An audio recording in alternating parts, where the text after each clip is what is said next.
If the judge thinks you're more organized than your opponent, they'll often assume that you're also more knowledgeable about the topic. When you're perceived to be better at some aspect of a debate, you're said to have perceptual dominance over your opponent. You're perceived to be more dominant, that is, a more powerful and influential debater.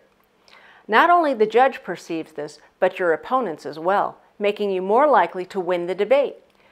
We'll talk more about perceptual dominance in a future video, but in this video, we're going to talk about one area where you can be perceived as being dominant, and that's by being organized when presenting your case during your first speech, called your constructive. Your goal of winning a debate will be much easier if the judges have an easy time following what you're talking about and understanding your points. A judge has to take in a lot of information during a debate, and a key way to help the judge follow along is through what's called signposting. Signposting is numbering, or in some cases using letters, to help the judge know where you are in your speech. For example, if we were debating whether bowling should be the national sport, your signposting might sound something like this. For my first contention, bowling is healthy.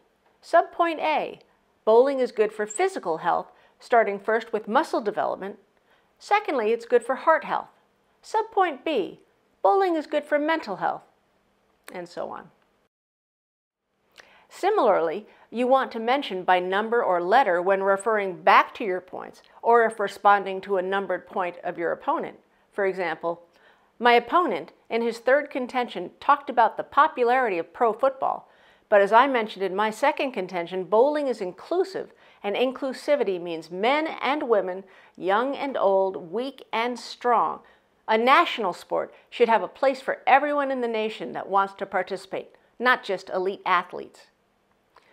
Numbering and referring by number or lettered subpoint helps the judge easily follow along and scan from one area to the next on their flow. When debaters don't signpost their arguments, evidence, and impacts, the judge will often not realize where one argument ends and another begins. The case can seem muddled or confusing.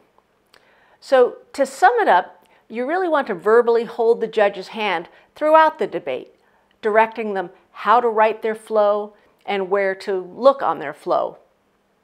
Thanks for watching. Access all of our debate training videos at speakersleague.com/debate.